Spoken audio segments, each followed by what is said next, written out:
Hey everyone, Alex here with Finout. Today I'll be giving a preview of Finout. We're going to be primarily focused on Azure today for the upcoming Microsoft Ignite conference. Before I jump into the tool though, I did just want to give a quick sort of introduction to who we are in case you're not familiar with us. We're a rapidly growing company focused on delivering holistic FinOps. So as you can see with a handful of the customer examples below, along with some that are too big for the slide, we're working with some of the largest cloud consumers in the world and with companies across all kinds of industries and verticals. So whether you're a startup or a global enterprise, you're crawling, walking, running in your maturity, doesn't matter. FinOut, we're going to be able to help ensure that you're able to achieve those FinOps goals that you're setting out for and getting the full value out of your cloud spend. With that being said, though, let's get into the demo. So first things first is we need to bring all of the cost into a single pane of glass, into one source of truth. So again, today we're going to focus primarily on Azure, but also if you have Kubernetes and AKS, if you're utilizing any sort of SaaS providers, like APM tool, like maybe a Datadog, AI providers like OpenAI or Anthropic, so on and so forth, we're going to be able to ingest that all into one place. Not only are we going to be able to ingest that all into one place, which we call the MegaBill, you'll be able to fully interact with that data. So if I want to ultimately go further down into my Azure spend and start understanding across all of my different services or meter categories, tags, resource groups, subscriptions, all that full granularity of data is here, along with, again, being able to go down into Kubernetes, these other SaaS providers, all of that data is here. But then in addition to being able to start drilling and interacting and filtering with all of that data, maybe what I want to do is I also want to understand it from the business context. And that's where our virtual tags come in, our real-time virtual tags. And so maybe what I want to look at in this case is our team names, or if we have a hierarchy, I could start at the higher level, like a department. And so I can see maybe I have some shared costing. We'll talk about that in a little bit. We've got our data teams and our infra teams. If I need to filter or drill down into it, I can easily do that and go from whether it's an engineering perspective, a finance perspective, a product lead perspective, an executive perspective. Doesn't matter. You're going to be able to interact with your data and start continuing to drill further down and understand exactly who owns what portion of that infrastructure. So obviously, once we've got the data in, though, the next logical question is, well, how do you organize it by those teams or applications or services or departments? And again, that's going to be those real-time virtual tags. So let's talk a little bit about how those are built. So we'll focus in again on that team name example. It's all going to be effectively rules-based allocations. So whether you want to do that here in the UI with point-click functionality, or you want to do that through the API programmatically, not a problem, and it's all real time. So I'll pick an example such as, well, let's just do this data team here, or yeah, we'll do the data team. So what we can see here is I've got some different Datadog, those different Kubernetes clusters that ultimately belong to them. But then, of course, when we're thinking about Azure in this example, what I'll do is I'll focus in on them. And maybe what we do is we're going to do it by resource groups. So I'll grab those resource groups. And if we have a good naming convention, I'll just say it contains data, just to keep it simple for today. It's going to belong to the data team. Again, that is going to update in real time.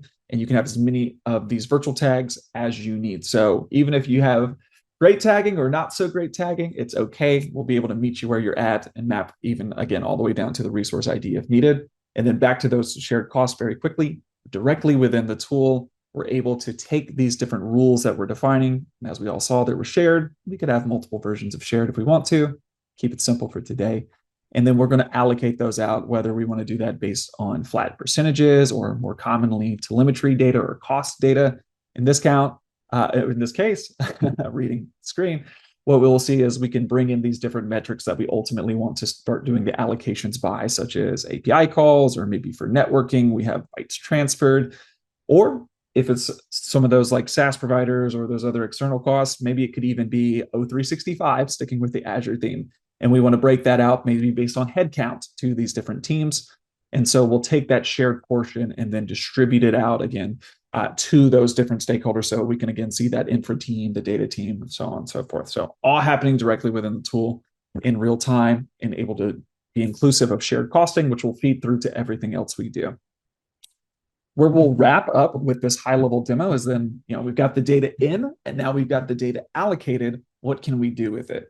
Well, the answer is pretty much whatever you need to do with it. So I'll use a dashboard because it's a consolidated example, but you'll notice on the left side of the screen, we have things such as like anomaly detection, which is cost anomalies, budget alerts, cost guard, and optimization recommendations. Again, holistic FinOps. But when we want to jump over here to this dashboard, same type of visualization as we saw on the MegaBill, looking at these different cloud providers. If we want to talk about focus, the different teams, again, I could have broken out that shared if I had wanted to save it. Start thinking about projections, showbacks, and chargebacks across those hierarchies, like in this case, departments and teams, and then the different Azure services within them, or that could have been subscriptions or resource groups, whatever we want to do, totally fine.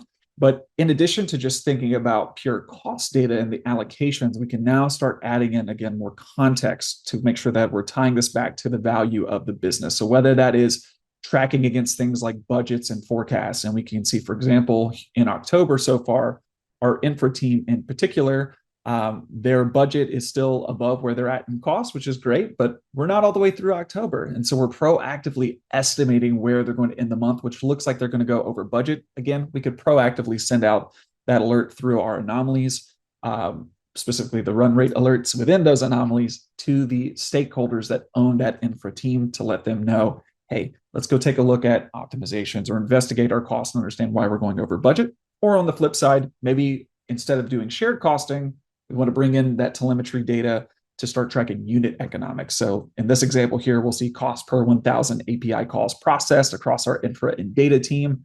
We can see there's some volatility within that infra team. So maybe that's something that we would want to investigate. Or if the costs are going up, as we can pretty clearly see the costs were going up as we got later in October, maybe there's a reason for that. We had a change in the business. Overall, it looks like our unit economics are relatively stable. So even though spend is going up, we're making sure that the value per dollar is in line with our expectations. So whether it's cost data, whether it's budgeting, whether it's unit economics, we can ensure that you have full allocation, proactively send this information out to the correct stakeholders, whether that's Microsoft Teams, Slack, email. Again, optimizations, anomalies, the world of FinOps is here to support your business and ensure you're getting to those goals. So hope this was helpful. If you're coming to the conference, would love for you to stop by, shake hands, say hello, hear what you're doing today, and continue the conversation. So with that, I'll leave you in. Bye.